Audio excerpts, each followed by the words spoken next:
Hi guys, I'm back again today with another video, and today we're checking out weird ways Europe messes up Americans' bodies. Bodies in terms of like our physical body or body of something, organization, water, like what is it? We will see. But anyways, beautiful peeps, before we do start, don't forget to subscribe, click the bell button, and let's find out.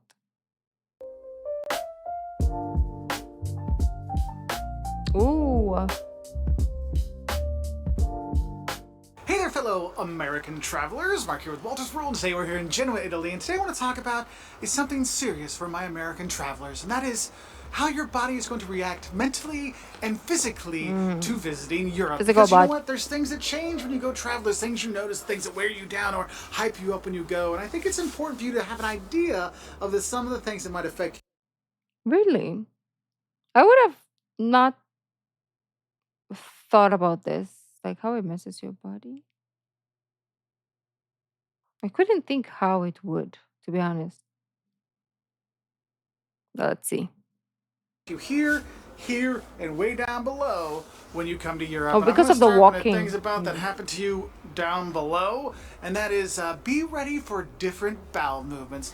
Yes, after a lifetime of eating ultra processed food and fast food in America, when you come to Europe, we have significantly more, like, less refined food, more whole foods out there, less GMOs. I mean, just look at the ingredients list on your favorite food at home and then compare it to here when you find it. Your body processes things differently. So be ready for a slight difference in the consistency of your movements and also the frequency of your movements. So be ready for that, because that's one of the things people don't realize is when you Oh, that change looks what you're eating, the water good. you have and stuff, This it is can have an me in a impact. So plate. maybe you do carry some Pepto with you or some Imodium just in case. Because sometimes it's not a bad thing. Sometimes it's a good thing, like the way the gluten is or the sulfites with the wine or lack of sulfites in the wine actually make you feel better instead of worse. So do be aware of that. But I will tell you, sometimes you might go from logs to toothpaste and not even realize it, okay? Now, another thing I think Americans need to realize, this is one that a lot of them complain about when they think of the physical pain I have when I go to Europe, are your hurt feet. Yes, your feet do hurt when you're here. I mean, think about it. You're maybe walking 2,000 steps a day when you're at home, or 5,000 steps a day when you're at work, or maybe you walk the dog, eat to 8,000 steps a day. Now you're walking 10 hours a day, 20,000 steps, 10 miles, 16 kilometers, whatever, and you're not used to that. And so your feet ache, your legs ache, you get shin splints, you sprain your ankle. These kind of things do happen. That's why it's really important to help alleviate that. It's Make not, sure before you go to and it's not only Europe though. It's like, I don't know about America, I can't say, but in a lot of Asian countries too, you will walk a lot, especially Japan. Not because people just walk, there's a lot of transportation, but there's a lot of walking. Ah, Europe, you're doing long walks. You're getting used to being it's just a outside and vacation walking a thing, lot. no? I know Europeans like, oh, Walters is telling them to train how to walk. Americans don't know how to walk.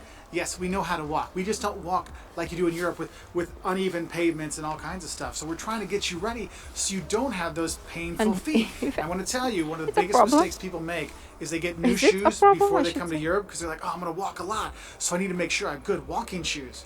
You better make sure you have broken those shoes in before you come, because nobody wants blisters and stuff and you're going to be walking that much, all right? So painful feet, another part of doing it. But the thing is I'm going through these like bad things like sprained ankles and hurt feet and weird pooping, but also there's the good physical effects of going to Europe. As you might notice, your belt and your pants fit a little bit better. Yes, with all that walking and more of the, I would say, healthier food options. I'm sure some of you do healthy I food don't all know the what time, the blah, blah, blah. pictures were But I'm going to because be it honest was with the you, with all opposite that of. walking, all that movement, you're not snacking as much because you're seeing things.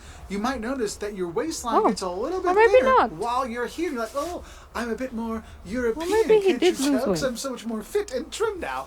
I mean, it sounds silly, but I can't tell you how many of our fans have written us, Mark, I just spent 2 weeks in Europe and I lost 10 pounds. I mean, it happens because of all that exercise. So there are Wait some for good me. physical things. The problem is I'll be the first person who goes to Europe and gain 15 pounds, to be honest, because Who says my mouth is gonna stop? I'm gonna be eating cheese and pastries from the moment I enter the airport until the time I leave the airport. No breaks. Even in my sleep, I will be eating physically, metaphorically, mentally, social. I don't know what, all the least. In, yeah, no breaks, trust. So I don't think I'm gonna lose anything. I'm gonna lose my money, yes, because I'm gonna be buying all those food. But apart from that, no weight is coming off. Trust me, because if I'm in the land where there's so many beautiful pastries, like or pizza, pasta, like good food, and then oh cakes, oh, and then the cheese. Best believe no weight is coming off. Maybe I have to lose weight before I go there so that I can put it on.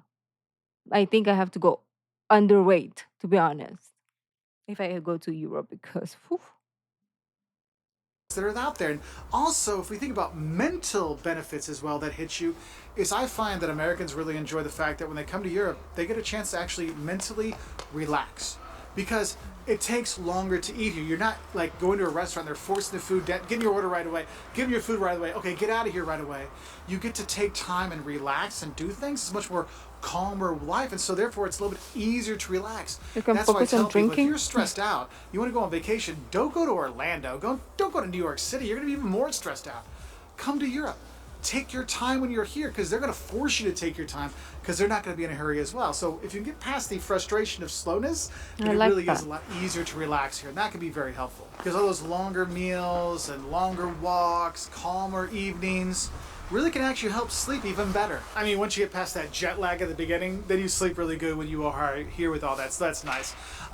Another kind of mental struggle I think Americans have that they don't maybe don't say anything about right away, but they notice when they're there is just the struggle with personal space. Like in the U.S., we like our big bubble, but some places in Europe, you're literally this close to people all the time, and that's one of the things that sometimes mentally some Americans have a really tough time with. So just be ready for that when you're on public transportation, you're going to museums. Heck, when you're sitting at restaurants and they're all so close together, like how do they sit at these little tiny tables and 4 people are eating there? They find a way, and that's one of those things. You have to realize you're not going to have a lot of personal space when you're here, and I know for some people that's a mental thing that really is tough. So if you are having a tough time, you are getting overwhelmed, like here in Genoa, they have the Corugi, these little pathways, these little tiny maze-like streets you go to, and some people get very claustrophobic and kind of freak out because in the U.S. we're used to those big open spaces, right? 3-car garages, da da da. Here they name a garage. Go and find a big piazza where there's plenty of space. Go find a park where you can kind of get some space. That's going to help you out mentally to kind of like, okay, I'm doing better. Because when you're getting overwhelmed with all the tourists in Munich, go to the English Garden and get away from it all. Another mental effect I see hit people is museum burnout. And the thing is, when you come to Europe, you're so excited. I'm going to see all these churches and squares and museums and towns and stuff. But after a while, it's like sometimes it feels like the towns blur together. Like, oh, we saw the church, the museum, and the square, and the town hall. Church, museum, square, town hall. Church, museum, square, town hall. And it just starts going by. And then you're trying to remember. You remember that one church that had that altar? It gets hard sometimes, and there's actually a mental thing with it where you get kind of burned out. So to try to fight off that kind of museum burnout, what I recommend is find different activities to do. Don't just do the museum, church, square.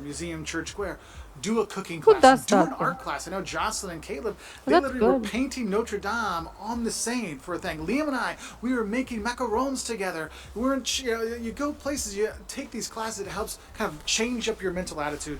We're in Sevilla, we went to Isla Magica, the amusement park there, just to give our brains kind of a reset so we didn't have that burnout of, ugh, another museum and square, another church. That's Because that fun. does happen. And that's not just American tourists. That happens to a lot of tourists when you travel around.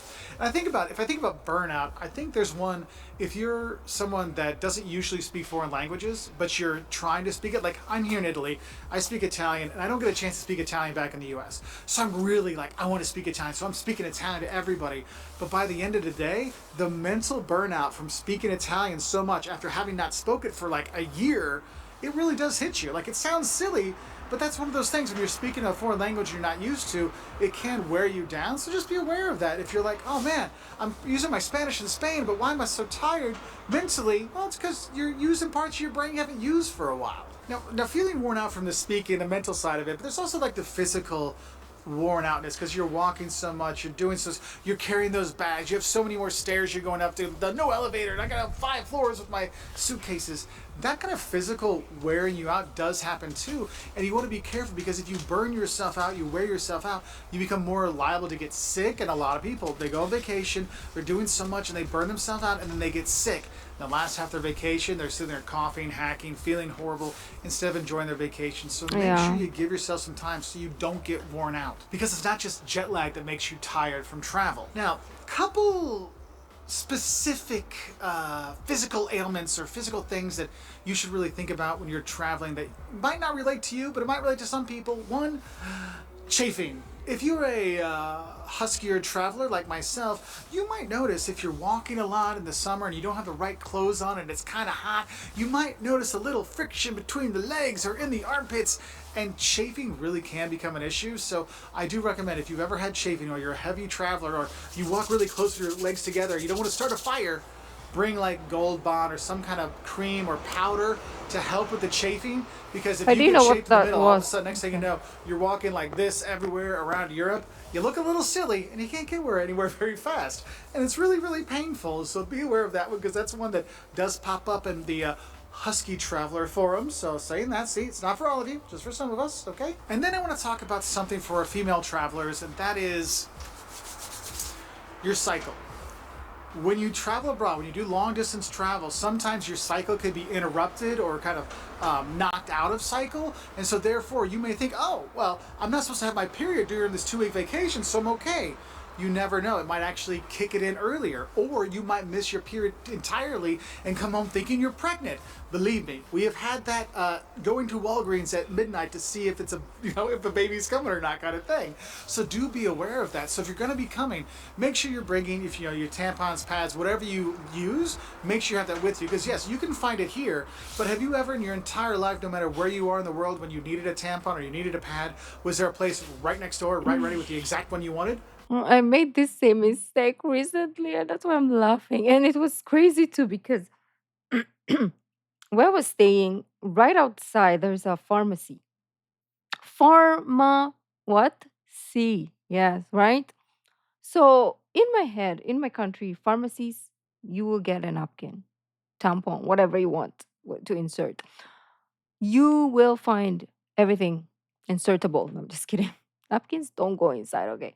But anyways, I was looking for a napkin, and then I went to this pharmacy. First and foremost, um, I said because we call it like a napkin. I mean, maybe I'm not sure if it's just me or the whole country. I guess it depends on the person. So, I asked napkin, and she was like confused. And then, I was like trying to look inside to see, and then she finally maybe clocked, like, oh, maybe this girl has a period because she's a lady too, so she was feeling the energy. And then she's like, pad, pad, and I was like, yeah, pad, and she's like, oh, no pad. I was like, pharmacy, no pad. But she took me out and she pointed to like a convenience store. She's like, pad. And I was like, thank you very much. So he's right. You have to bring. Because surprisingly, it was just like, hello, I want to be on vacation with you too, girl. And I was like, bitch. But anyways, yeah, so he's right. Loki. When you needed a tampon or you needed a pad, was there a place right next door, right ready with the exact one you wanted? Of course not. So it's best to have those extra with you. I know Jocelyn brings her stuff every single time just in case, so it's something to be aware of, all right? So these are just a few of the physical and mental ailments that Americans, well, actually, let's be honest, all travelers have to deal with when they come here, but I thought it'd be funny to pick on my American friends because honestly, we are pretty not used to walking this much. Anyway, what are some of the other physical Okay, this ailments was you good. see hit travelers when they travel? Let us know in the comments below. I wish you all the best, and I'll say ciao from here in Genoa, Italy. Ciao. That was informative actually. I guess yeah, people. I guess some people need those information more than others, obviously, because like maybe you might have experience traveling, or you have some common sense, or maybe you're just somebody who likes to research, so you know them. But yeah, I mean, the napkin one, I wasn't necessarily like,